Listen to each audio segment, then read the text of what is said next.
வணக்கம். என் பெயர் சு. தேன்மொழி. நான் 8ஆம் வகுப்பு படிக்கிறேன். ஊராட்சி ஒன்றிய நடுநிலைப் பள்ளி கொட்டாவூர். நடமாடும் நூலகத்திலிருந்து ஒரு புத்தகத்தை எடுத்தேன்.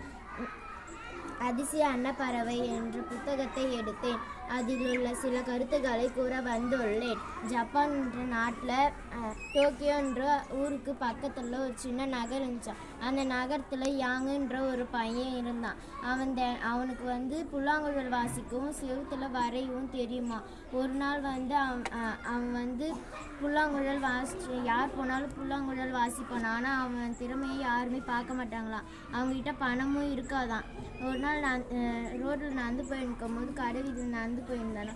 அப்போ அவனுக்கு ரொம்ப பசி எடுத்துச்சு. சோர்வாக இருந்தானா. ஒரு ஹோட்டலாண்டு உக்காந்தானா. அந்த ஹோட்டல் முதலாளி பார்த்துட்டு பரிதாபப்பட்டு அவனை உள்ளே கூட்டின்னு போய் சாப்பாடு போட்டாங்களாம். சாப்பாடு போட்டு அவன் பசியில் பரபரப்பாக சாப்பிட்ட அப்புறம் பணம் இல்லையேன்னு யோசிச்சானா.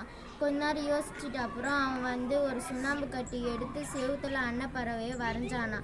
அந்த முதலாளிகிட்ட சொன்னானா, இது வெறும் அன்னப்பறவை மட்டும் இல்லை, இது அதிசய அன்னப்பறவை.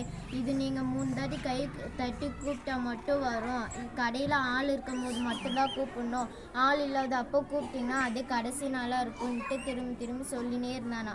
அதுக்கப்புறம் அந்த கடையில் ஜேன்னு கூட்டம் வந்துனே இருந்துச்சான். ஜேன்னு கூட்டம் வந்த அப்புறம் முதலாளிக்கும் பணம் சேர்ந்துருச்சான். நன்றி.